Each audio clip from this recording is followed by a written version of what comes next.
जय श्री गणेश। नमस्कार, मैं आचार्य संजय द्विवेदी। मेरे समस्त प्रबुद्ध दर्शकों का मेरे चैनल पर हार्दिक स्वागत है। प्रिय दर्शकों, आज मैं वृश्चिक राशि का नवंबर माह का मासिक राशिफल लेकर आपके सम्मुख उपस्थित हूँ।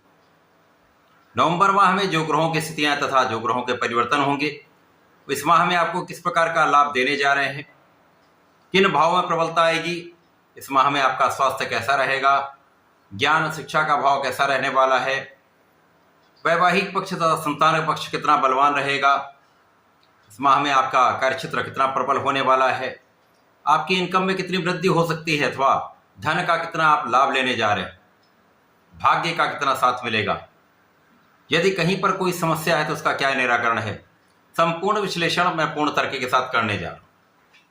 प्रिय दर्शकों, इस राशिफल को आप अपने लग्न तथा राशि दोनों के अनुसार देख सकते हैं। अर्थात यदि आपकी वृश्चिक लग्न है अथवा वृश्चिक राशि है तो ये राशिफल आपको देखना चाहिए। वृश्चिक राशि के लिए 1 नवंबर को जो ग्रहों की स्थितियां वो इस प्रकार होंगी। आपके लग्न में ही बुध के साथ शुक्राचार्य का गोचर चल रहा होगा। आपके चतुर्थ भाव में शनिदेव होंगे जो वर्तमान समय में वक्री हैं, परंतु इसी माह में ये मार्गी अवस्था में आएंगे। आपके पंचम भाव में राहु का गोचर होगा। आपके सप्तम भाव में गुरुदेव बृहस्पति का गोचर चल रहा है। आपके भाग्य भाव में मंगल गोचर कर रहे हैं जो वर्तमान समय में अपनी नीच राशि में है। इसके अतिरिक्त आपके लाभ भाव में केतु का गोचर है तथा द्वादश भाव में वर्तमान समय में सूर्यदेव का गोचर चल रहा है जो अपनी नीच राशि में गोचर कर रहे हैं। इस माह का पहला परिवर्तन शुक्राचार्य का है, जब शुक्राचार्य लग्न से निकलकर द्वितीय भाव में प्रवेश करेंगे। यहाँ पर गुरुदेव बृहस्पति की धनु राशि में इनका प्रवेश होगा। 15 नवंबर को जो शनिदेव वर्तमान समय वक्री अवस्था में चल रहे हैं, मार्गी हो जाएंगे। 16 नवंबर को सूर्यदेव अपनी नीच राशि से निकलकर आपके लग्न में प्रवेश कर जाएंगे। 26 नवंबर को बुध जो वर्तमान समय में लग्न में गोचर कर रहे हैं, वक्री अवस्था में इनका गोचर प्रारंभ से ही यदि हम देखें तो मंगल जो लग्न के स्वामी हैं भाग्य भाव में गोचर कर रहे हैं, परंतु यहाँ पर ये अपनी नीच राशि में, परंतु इस पूरे समय में मंगल का नीचत्व भंग रहेगा। इसी प्रकार से सूर्यदेव जो आपके द्वादश भाव में गोचर कर रहे हैं उनका भी नीच भंग रहेगा। इस कारण से वृश्चिक राशि के लिए सूर्य और मंगल दोनों नीच भंग राजयोग में रहेंगे, जिसके कारण एक विशेष राजयोग का लाभ आपको प्राप्त होने वाला है। अब यहाँ पर नीच राशि में नहीं तो नीच राशि की प्रबलता का प्रभाव आपको प्राप्त नहीं होगा, जिसके कारण आपके इन भावों से संबंधित कार्यों में प्रगति अवस्थित हो। प्रारंभ से ही लग्न में महालक्ष्मी योग का निर्माण आपके लिए महाधन का अर्जन कराने वाला है, आपके ज्ञान में वृद्धि करने वाला है, बुद्धि का भाव प्रबल रखने वाला है।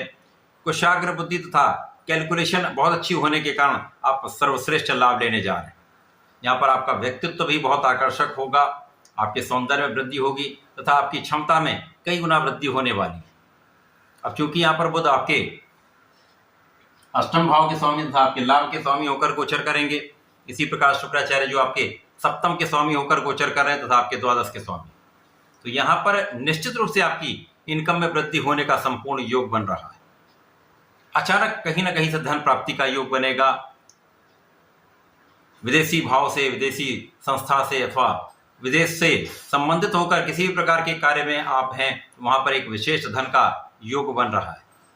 यद्यपि कुछ व्यय भी बढ़ेंगे, परंतु यहाँ पर किसी प्रकार का कोई नकारात्मक प्रभाव आपको प्राप्त नहीं होगा। आध्यात्मिकता में वृद्धि से तथा आध्यात्मिक यात्राओं में कुछ आपका व्यय हो सकता है। मंगल जब नीच राशि में होकर भी इनका नीच भंग रहेगा तो भाग्य का संपूर्ण साथ आपको प्राप्त होने वाला है।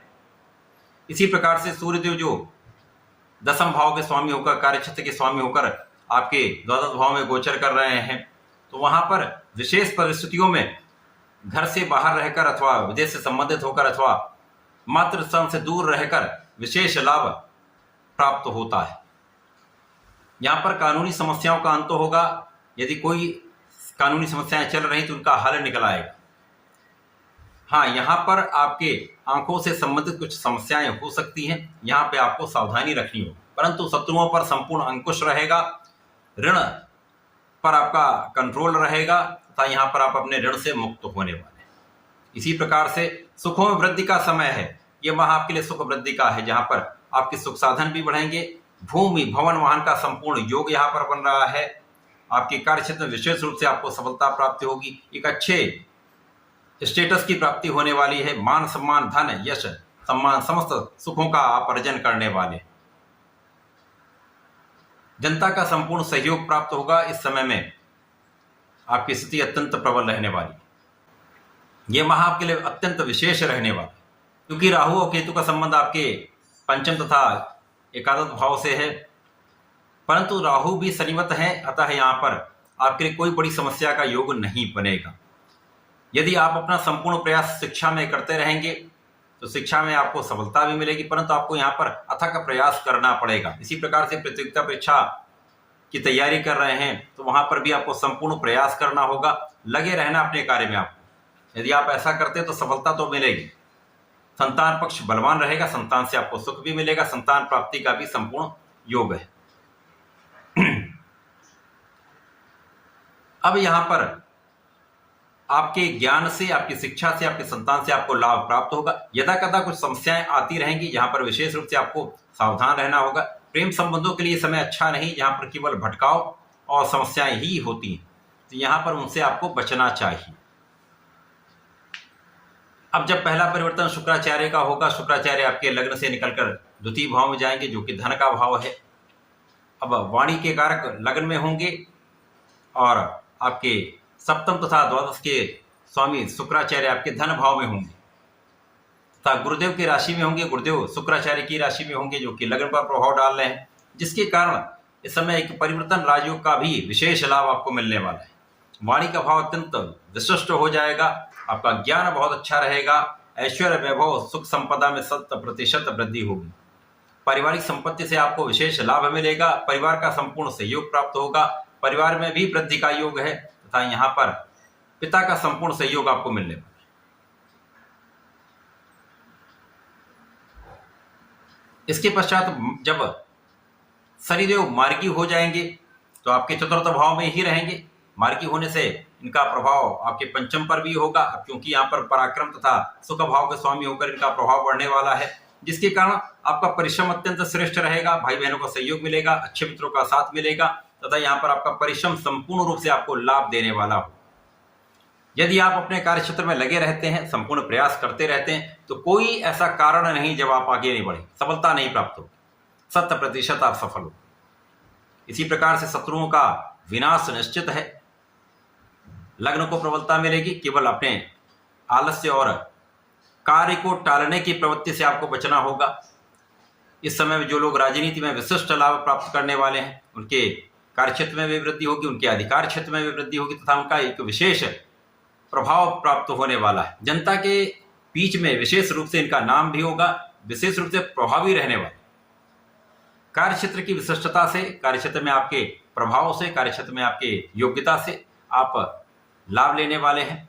नौकरी में पदोन्नति का योग बनेगा, व्यापार में प्रगति होगी, व्यापार का विस्तार होगा तथा प्रोफेशन में नए अवसर आपको प्राप्त हो सकते हैं, बड़े कॉन्ट्रैक्ट्स की प्राप्ति हो सकती है, बड़े बड़े अवसर आपको प्राप्त हो सकते हैं। इसके पश्चात सूर्यदेव अपनी नीच राशि से निकलकर लग्न में प्रवेश करेंगे। अब सूर्य जब लग्न में होते हैं तो अकेले अत्यंत प्रभावी होते हैं। अब मित्र की राशि में है, नीचत्व तो था, नीच भाव में थे लेकिन नीचत्व भंग था। अब लग्न में होकर विशेष प्रभावी हो जाएंगे। यहाँ पर इनका संपूर्ण प्रभाव आपके व्यक्तित्व को विशालता देने वाला होगा, आपके नेतृत्व के गुण को प्रबल करने वाला होगा। अब यहाँ पर ऊर्जा का समावेश बहुत अच्छा रहने वाला है, नेतृत्व का गुण प्रबल रहने वाला है, शासन सत्ता का प्रभाव आपके अंदर रहेगा, जिसके कारण सरकारी तंत्र से, सरकार से, शासन से एक संपूर्ण लाभ आपको प्राप्त होगा। यदि आप शासन प्रशासन में हैं, सरकारी सेवाओं में हैं, प्रशासनिक सेवाओं में, तो विशेष रूप से कार्य क्षेत्र में आपकी प्रगति होगी, कार्य क्षेत्र का विस्तार होगा, अधिकार क्षेत्र का विस्तार होगा। जीवन साथी के साथ आपसी संबंध अच्छे रहेंगे। विशेष रूप से यहाँ पर आपका सामर्थ्य जो होगा वो आपके लिए अत्यंत विशेष रहने वाला है, परंतु यहाँ पर सामर्थ्य होने के बाद भी आप अत्यंत धैर्यवान रहने वाले, विवेकी रहने वाले, जिसके कारण आपके निर्णय अत्यंत सटीक रहने वाले, जिसका प्रभाव आपको अपने कार्यक्षेत्र में प्राप्त होगा। बुध वक्री हो जाएंगे तो लग्न में ही गोचर करेंगे। प्रबल रूप से यहाँ पर बुधादित्य योग बनेगा। अब बुधादित्य योग एक ऐसा राजयोग है जो आपके ज्ञान से, आपकी बुद्धि के बल से, आपके शासन प्रशासन से, राजतंत्र से एक विशेष लाभ प्राप्त होता है।